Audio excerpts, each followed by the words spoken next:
Hello, everyone. Welcome to Fireside Creators. I am Reverend Dr. Sherry Palace, and welcome to our latest show. We are talking on the divine feminine today, and so it's perfect timing because it's Mother's Day in the U.S., so happy Mother's Day. I'm also streaming for the first time into my Man Has Ruined God page, so welcome everybody from that side. You will be able to comment if you have a question specifically for myself or one of the panel guests. Do a hashtag so I can make sure that we catch that question. If you're watching on YouTube, go ahead and hit like and subscribe if you do, please. You can also go to sherrypalace.com and use the support tab and get into our VIP session, which will occur after the show, and you get to come on camera if you'd like, or you can just talk to the panel, to myself, and ask questions and go deeper into the subject to see what you want to do. I want to thank our already subscribers or members who support this show and myself. Thanks so much, you guys. Your continued support keeps me going and keeps everything on air. To start the show, so I published an article that is on Medium as well as my blog on my webpage, and it's titled "It's Almost Christmas Time," and it details what we're going to be talking about today as far as the divine feminine. There are figurines that have been found that date 10,000 years back. She was around for a really long time. Documented worldwide worship of her for nearly 6,000 years. The Semites referred to her as Asherah, but depending on the local dialect, she was also known as Astarte or Ashtaroth or Ishtar. She was around for 1,000 years before Abraham, 1,500 years before Moses, and over 3,000 years before Jesus. She was even referenced by Paul, 50 years after Jesus' crucifixion.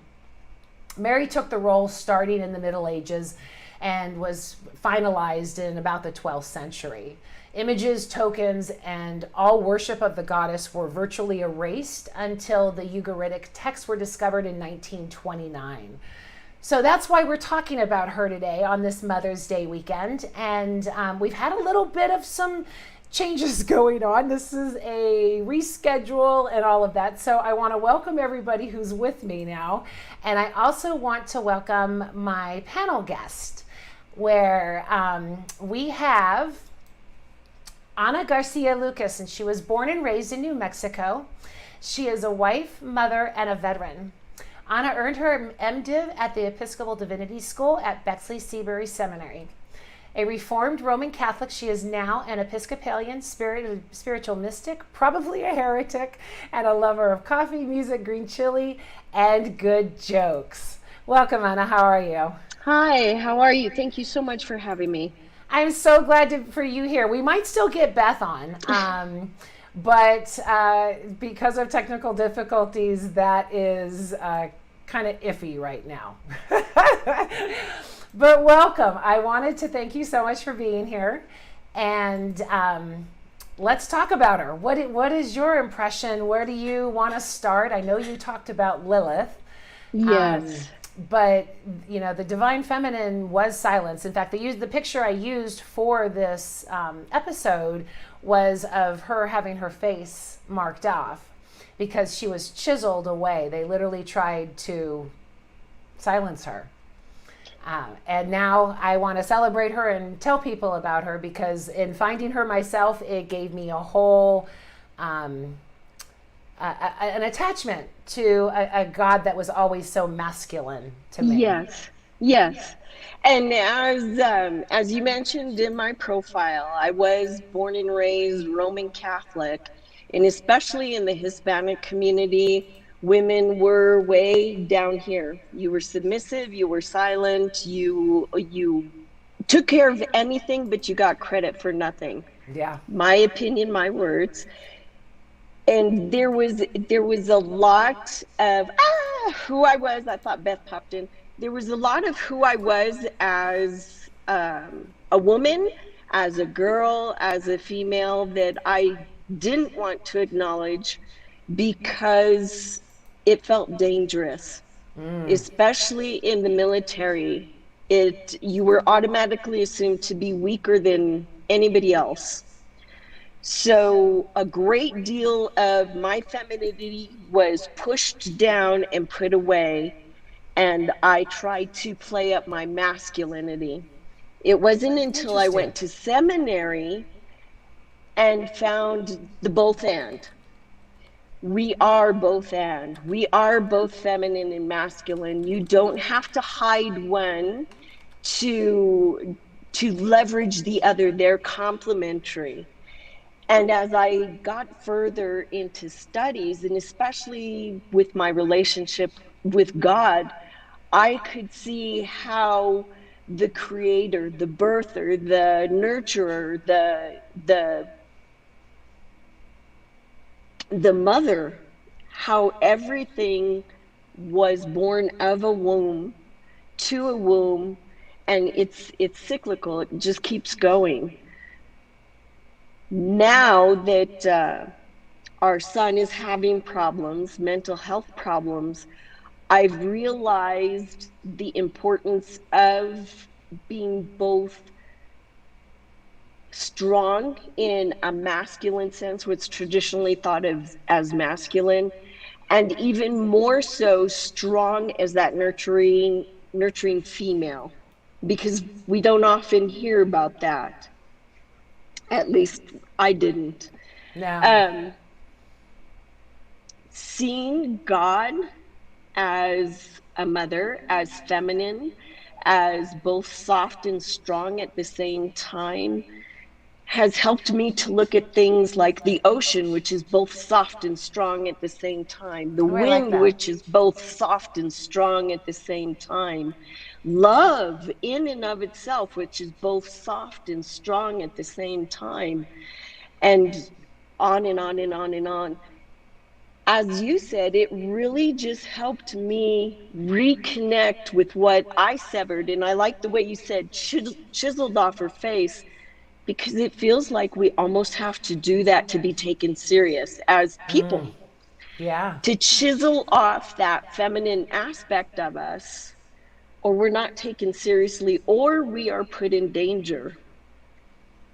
Very good points. I didn't have anything to identify with. You know, I No. mean, as the masculine, like you said, you know, you have to touch into this masculine, but we're told to be feminine. We're told to be submissive.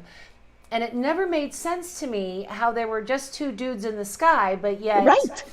women are, you know, females rather, are the birth givers. You know, I mean, I think there's two, maybe three species where the male actually takes place in the eggs or something like that. But primarily speaking, generally speaking, it is the female.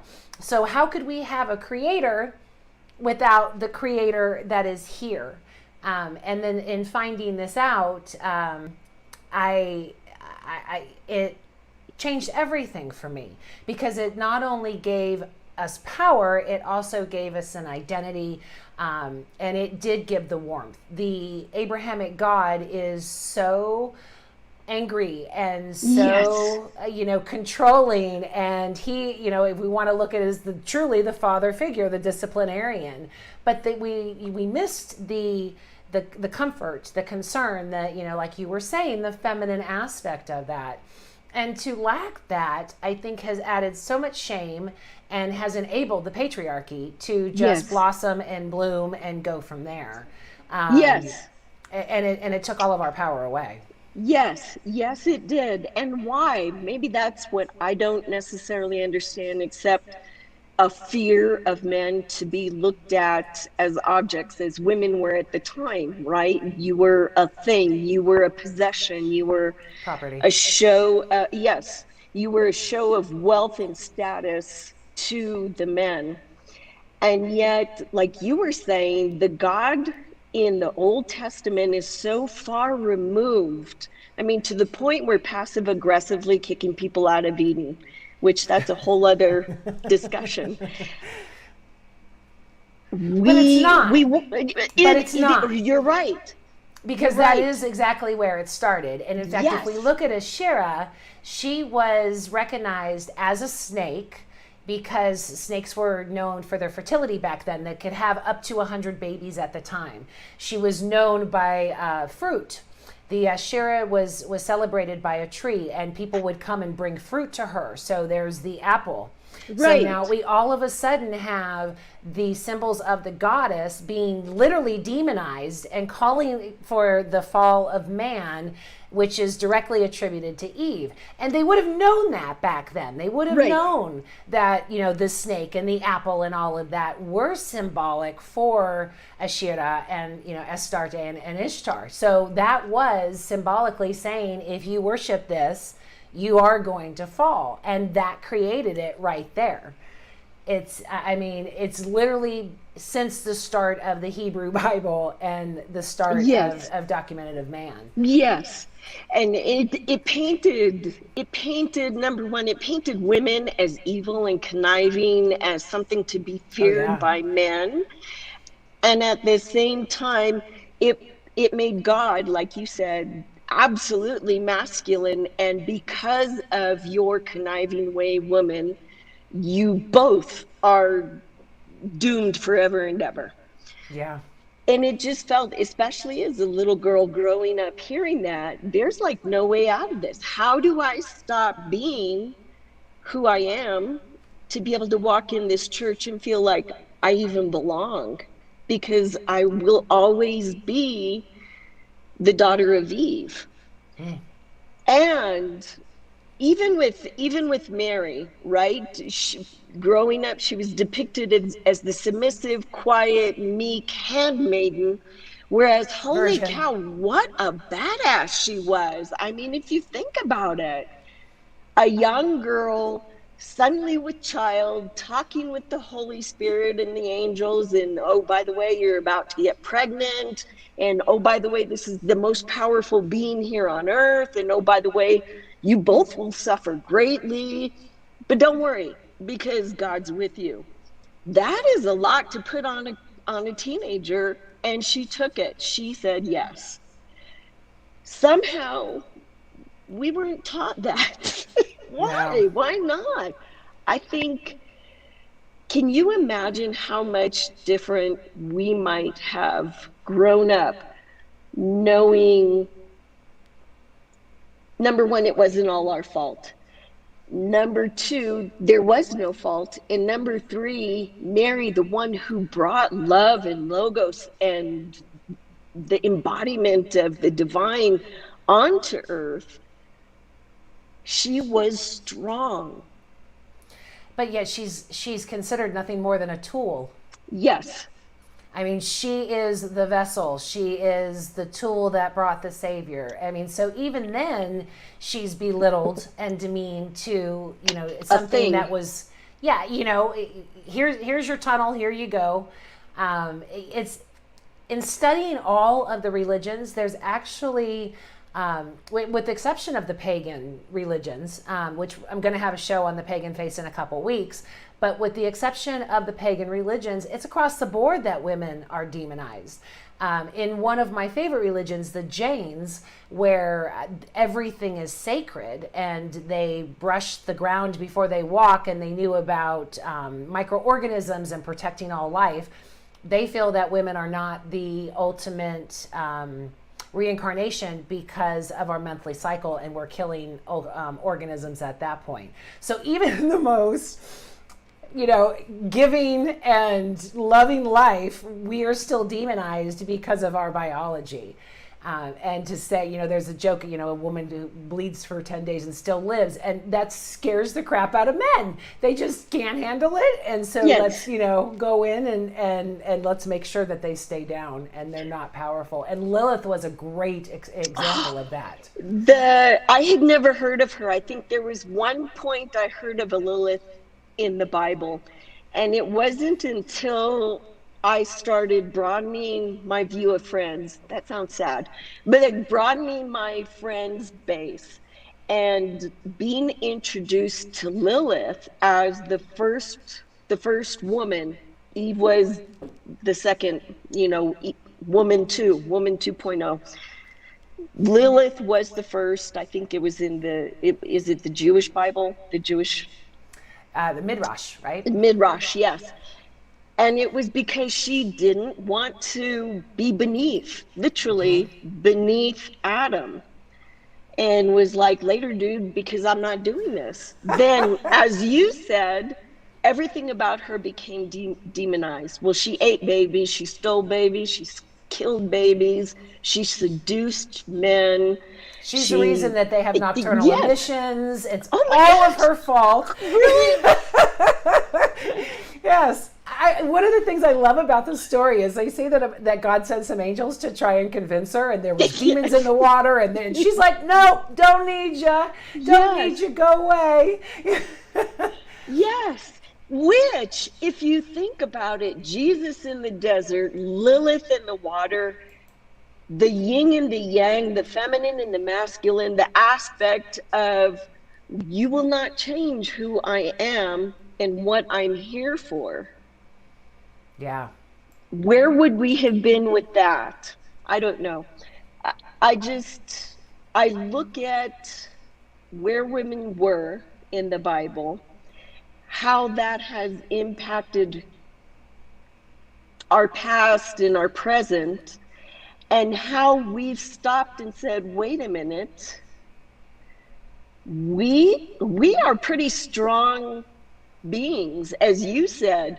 Who else loses so much blood on a monthly basis is still able and expected, right? Expected to do anything and everything that they did before. Repeatedly.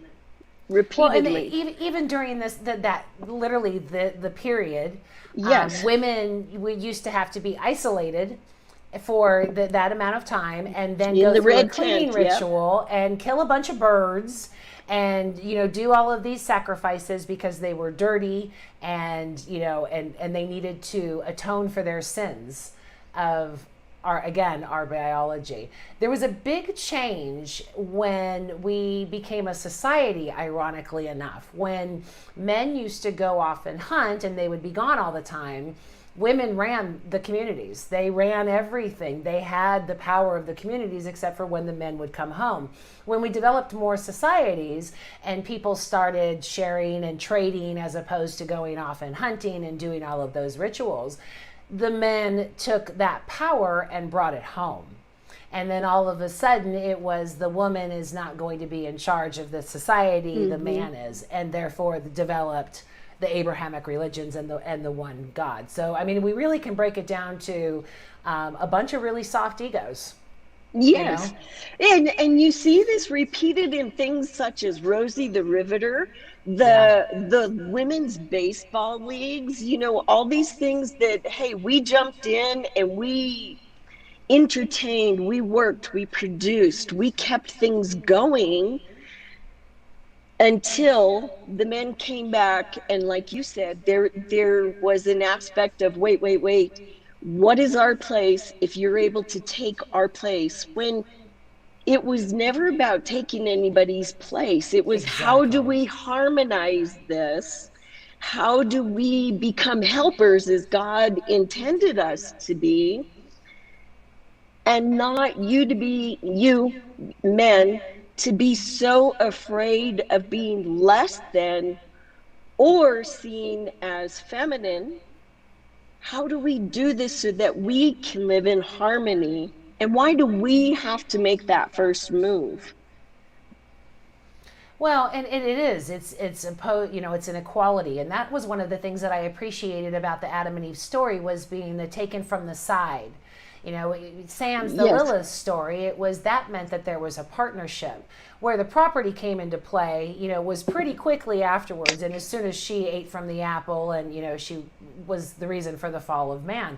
But when you have the equality, you can benefit each other.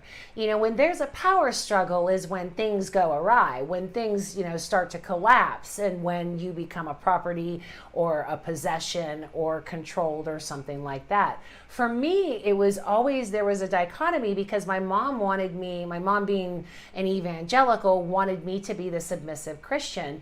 But yet on the side, she would also say, do never be beholden to any man. Make sure that you can hold your own. So I'm going in between going, how do I do this? Right. How can I be submissive and not beholden to a man at the same time? So there's always that contradiction. And until we see that the male has their role as well as the female has their role, and celebrate those things as opposed to diminishing them or demonizing them or even fearing them, because that's where it all comes from, right? Yes. Is the fear of, we see that in the white male right now in the US, this fear of becoming irrelevant, this fear of becoming minimized. And because of that, we have the domination and the violence. To say, if you won't give it to me, I'm going to take it. And that's seen throughout the Bible. Yes. So at what point, never mind, let me scratch that.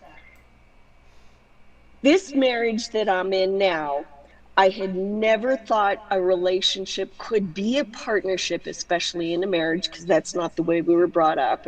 As you were saying, we were taught to be submissive, and at the same time, because it was the mid-60s, right? Woman power, feminism, everything, equal rights, everything was coming out, burn the bras.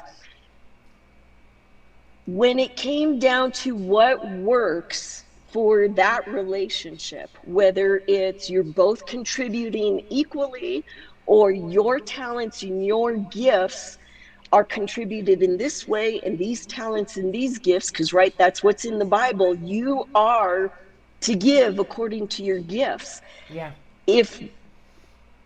When we shut down a man's ability to contribute wholly from everything, not just the masculine aspects of him, but what is considered to be feminine, the nurturing part in men, the emotional and passionate part of men, that aspect of, I need somebody to take care of me, I need to be able to be vulnerable.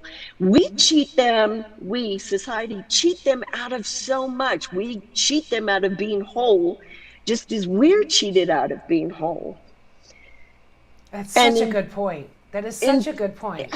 Until we realize that we cannot fill what feels empty in the other person without emptying ourselves. In other words, I can't be holy myself if I'm trying to fill that feminine part in a man, right? If I'm trying to fill that hole in him so he can be everything that he thinks he's supposed to be, I will never be whole myself. Likewise, if I'm only focusing on the masculine aspects so I can survive and thrive in the corporate world, in the military world, in the world, I will never be 100% fully functional and fully effective to anybody. I never looked at it as... Selfishly, I've always looked at what diminishing the divine feminine did to women. I never looked at it as what it also did to men. In demonizing that aspect, like you said, it also diminished that side of them, so they couldn't even explore it or identify or anything. Even with the Leviticus about do not lie with a man like you do a woman, it's don't be like a woman. Yes. It's not necessarily don't live a homosexual lifestyle, although people could don't be effeminate. Yes. Yes. And that's, Paul addresses that. It's always do not, whatever you do, don't act like a woman. And again, I've always looked at that selfishly of what that, oh my God, we're so bad. But I never realized what that did to men. Thank you for that. I will say that the only reason I've seen that is because I have a son and a daughter. Well, I have sons and daughters, but my first two, my oldest one, seeing him and watching him grow up with the don't cry, don't do this, don't help around the house, don't, I mean, everything was like you said, don't. And little by little, I could see parts of him being killed. Wow. And they were the parts of him that were traditionally the parts of me, which symbiotically, you are automatically raising boys to say women are less than and something you don't want, unless it fulfills your personal needs, whatever those needs may be, housekeeper, breeder, whatever. Likewise, when my daughter saw that, telling him, my ex-husband telling my son, don't cry, don't fret, don't help around the house. Well, now she's seeing it as, what does that mean for me? Yeah. What does that make mean? So being able to see both those sides was a aha and a what the hell moment in watching two individuals be, like you said, chipped away. Yeah. In order to fulfill some patriarchal ideal that's not good for anybody. I had a different relation or situation with my son. My son was always the sweet one and sensitive and emotional. And I encouraged that, but society didn't. And Yes. when he reached high school, it was, no, I can't be this person anymore because they're going to think I'm gay. Yes. Because they're going Yes. to think I'm weak. Because, and no matter what I said, as far as these are your strengths, these are who you are going to be a good person because of these things. Society said no and only valued him when he chipped that away and grew gruff and mean and all of those things. And I just remembered one thing I wanted to say. I just saw a study where when women are menstruating, their testosterone actually raises. Yes. So Yes. when we're being told that we were psycho during our menstruation periods, we were actually being more like men. Yes. And the first time I felt that power, and that's what I call it, that power, because you are, right? You are literally losing a part of yourself. Yeah. Every month, was in basic training for the military with 51 other women. And when we hit that cycle all at the same time, we were... Let's go to war. I'm not kidding. There was, and you could, that they talk about that sense of smell within women. There was a thrumming in the air of, you don't want to mess with this. That's so at all. funny. And like you said, yes, because that estrogen was being, sloughed off. And what was left was the testosterone. And instead of seeing it as, oh my God, if we cycled this to leverage the power of these people, what could we come up with? Yeah. It was oh my God, you guys can't do anything for a week because you're on your period. Hide, run and hide. Yes. When women had birth, or gave birth, they were regulated to be in hiding for 33 to 66 days, depending on that. I mean, so even Mary and the whole wise men and stuff like that weren't around for a month because even giving birth was dirty and something to be shunned. So literally all process of the creation was shunned. Yes. I see that David has a question. Did they wonder how this would I make saw men that. truly feel? Yeah, I That's a want to, cool question. Yes. David. In fact, thanks for bringing that up. I wanted to say, David, let's talk about that in the VIP group afterwards, because I want to delve into that with you. Yes. Yes. I want to know exactly what you mean, and I want to know how it makes you feel. And it says that you destroys us, so I can't wait to talk to you in the VIP after the show Yes. on that. Yes, and I think we touched a little bit on it. I would love to hear a man's point of view on chiseling away that a shit part of him in order to be less. Yeah. And feel like more. One thing you mentioned that just kind of clicked on how giving birth was seen as dirty. We are made from mud, right? Mud and God spit. That's right. That's supposedly made of mud and God spit. And if you look at some of the things in the Bible that Jesus does to heal, was to make a paste, right? With spit and dirt and heal. Why wasn't that seen when we became quote unquote dirty as this is part of the healing, rehealing of women, the healing of women in giving birth, healing the world in bringing about new life. There is just so much that you just said that made me go, why didn't we look at it like that? Fear, yeah. Fear. Ooh, that's unknown. A lot of blood. Gross.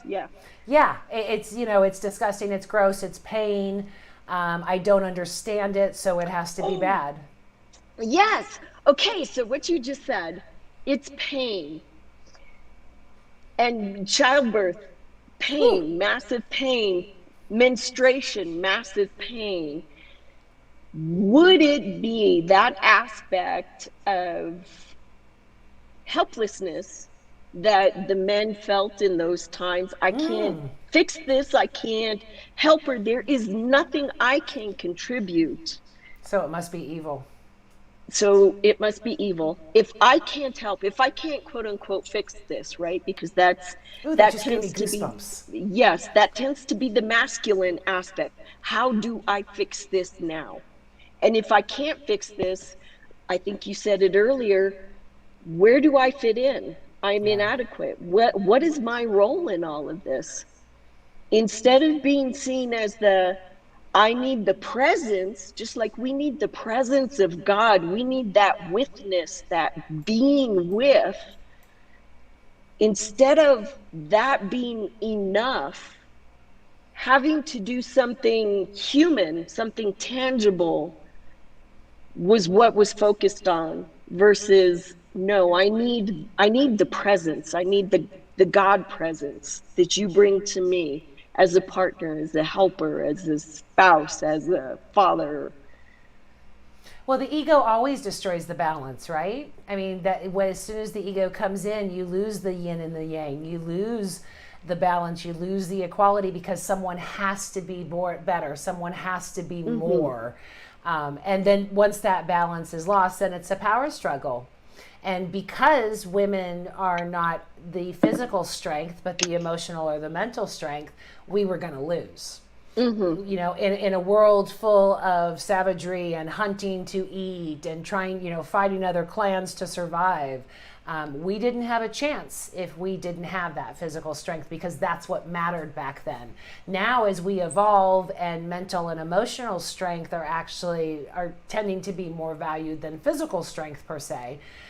That's another part of the balance, is okay, again, where do we fit in if our physicality isn't needed as much and the women are doing this?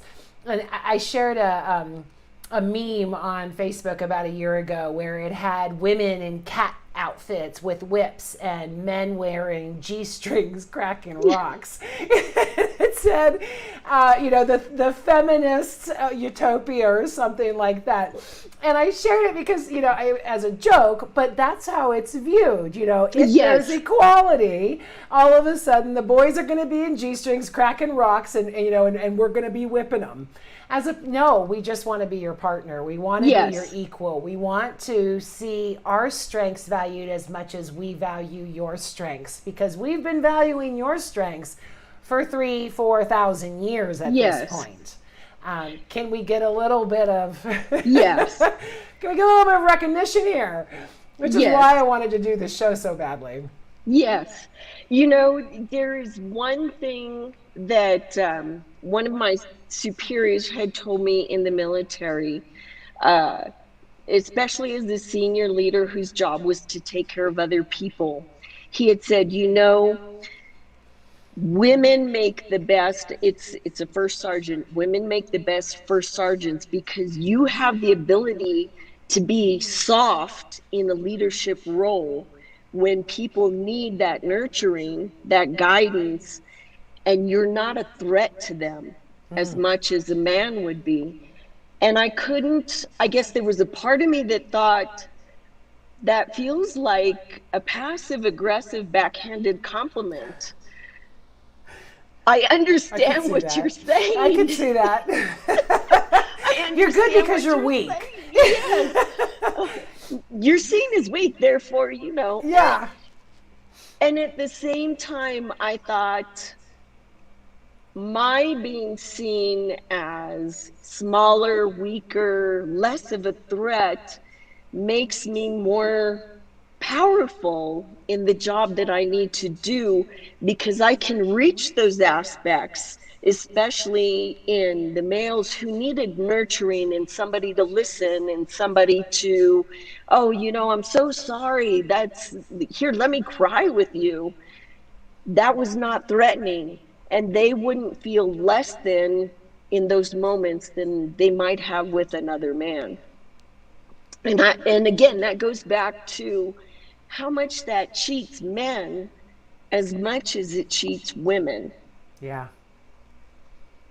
Any femininity in a man is dismissed, and I'm going to have a show, I think in 2 weeks, on LGBTQ, but there's been all kinds of chaos on Twitter because of J.K. Rowling and the whole femininity, and ever since I was a child, I have always tried to be the devil's advocate, and I've always tried to see someone else's side and see where they're coming from.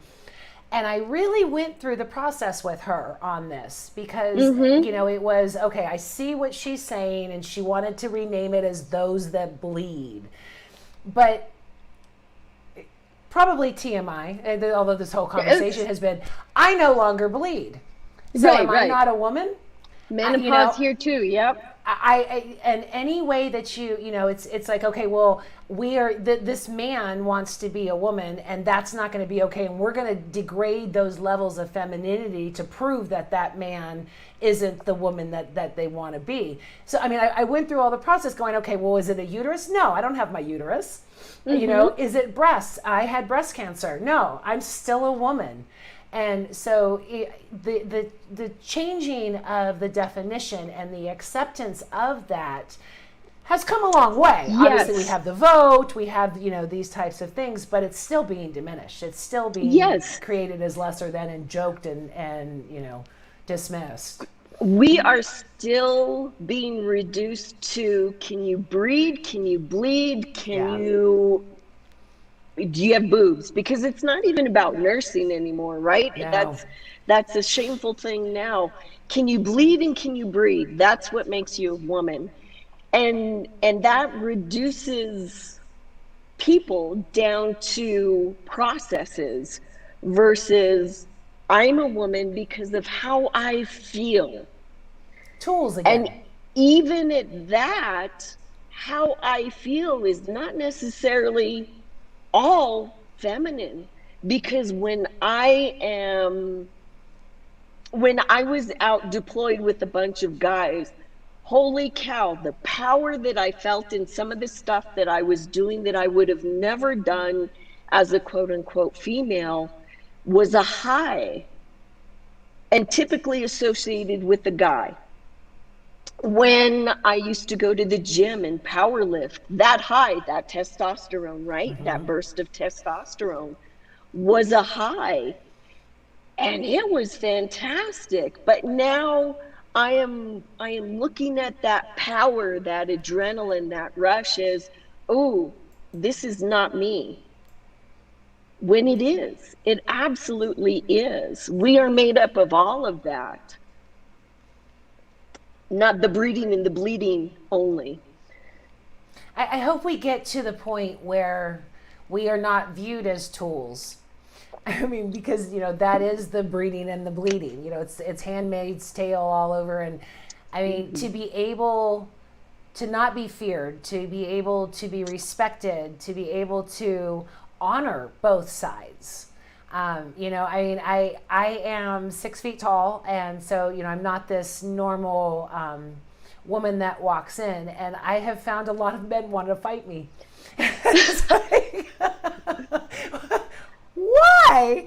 You know, it's because I'm tall, or I happen to be taller than them, you know, and I happen to have this dominating spirit. So they see that masculine side of me, and it challenges their masculinity too, as opposed to honoring it and saying, well, you know, somebody called me a guy's girl one time, you know, because I had a boat and I like cars and all of these things. So I can't even be a real girl. I have to be a guy's girl. Yes. And fit into that way.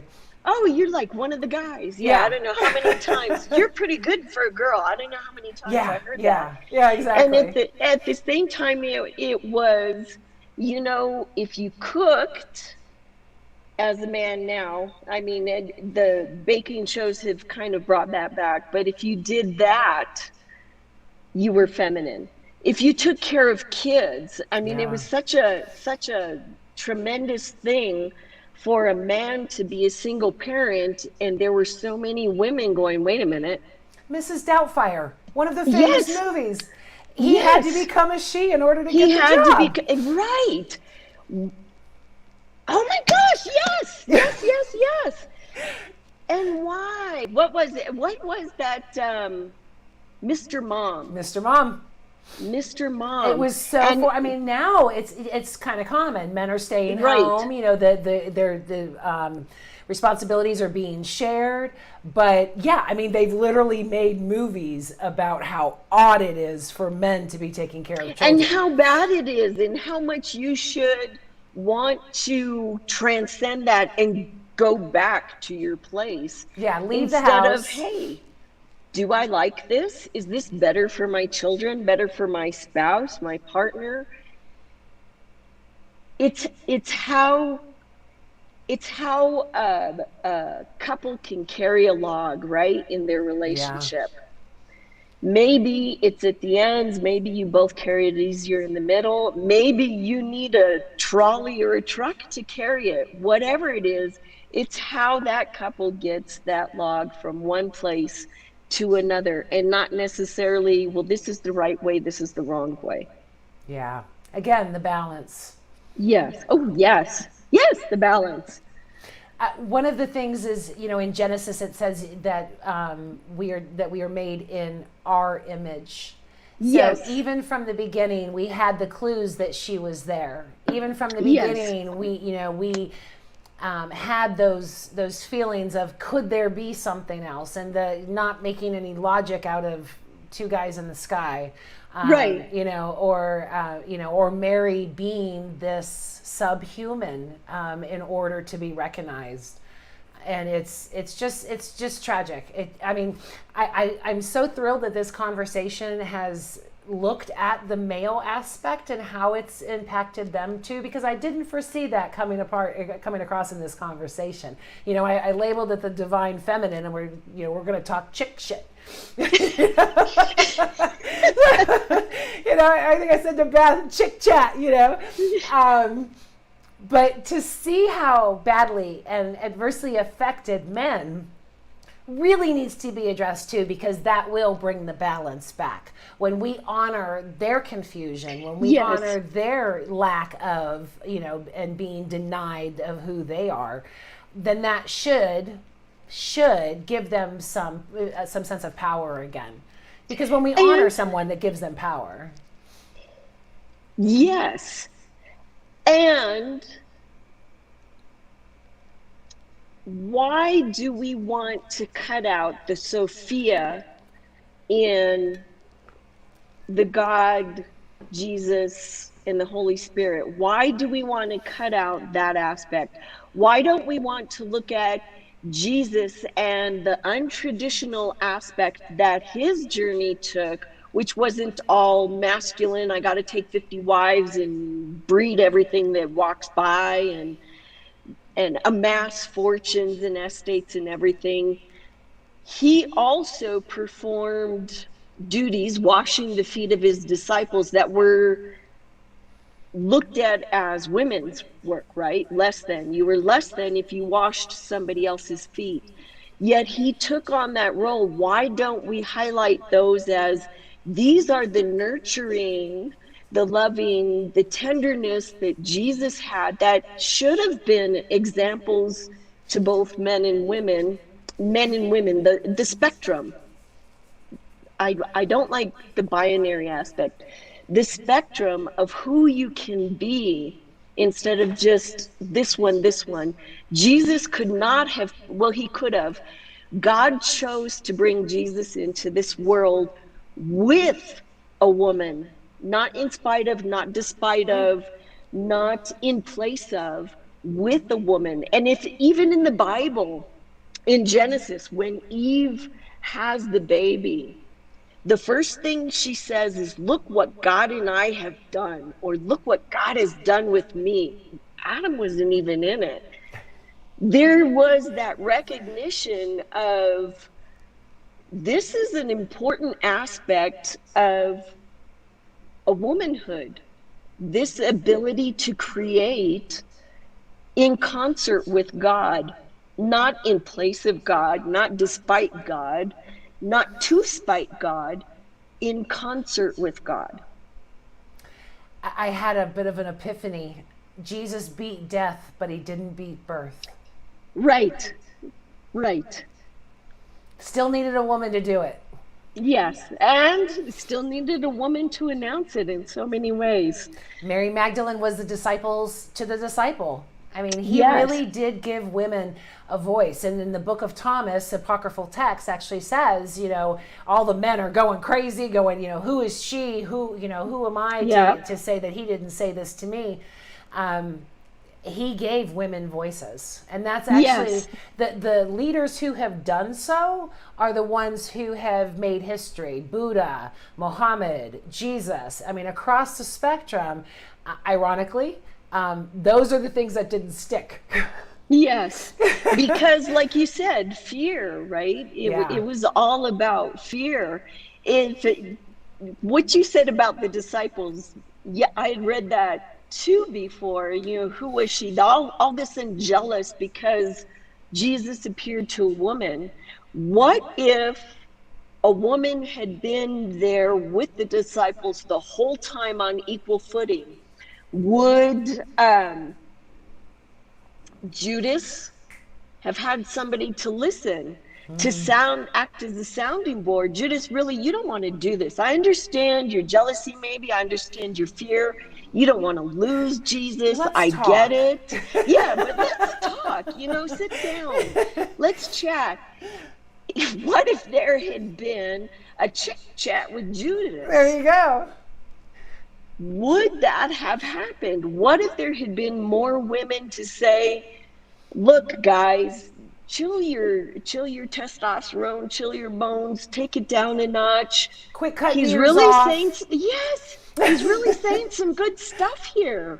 So, whoa, just stop. Yeah.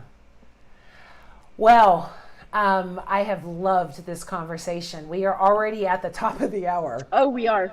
Oh, I can't even believe that, but we are. We are going to jump over to the VIP. I don't want to cut you off. I want to give you a couple minutes to give your final say and close out this show. What any final thoughts, and where can people find you? I don't know where people can find me. Okay. I am on Facebook. Okay. However, there's very little that I put out to the world. I do read prayers out to the world. I do give 1 or 2 sermons when they come up. To date, I've been talking about issues with my son and his mental health. I want to say that we are all, it takes a village in every aspect, and each village has so many different jobs, so many places where everybody can contribute. And like you said, it's not a competition. It is a clockwork. It is a gear. It is something. It is a symbiotic relationship in everything that we do. And without that balance of everybody contributing, nothing really is a success. So true.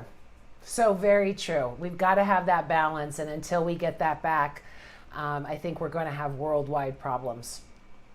Stop the fear. Stop being afraid. Fear Go not. ahead and just be vulnerable. Be vulnerable. It's okay. It really is. It's okay. Submit to love. That's what we're taught in the Bible, right? Total submission to unconditional love. And for men and for those masculine entities who are afraid of that, submission and vulnerability is the most powerful tool that you have. I love Brene Brown just for that reason. She's really teaching that and saying, this is how we're going to grow. This is how we're going to move forward as a society. I mean, it's taken 2,000 years to figure out that we can't have this domination. and that's what Jesus did, right? 100% total submission. Yeah. Let it go. That's one of my favorite things. Mm-hmm. Well, thank you so much, Anna. Thank you for having me. It has been such a pleasure, and I will see you over in the VIP room.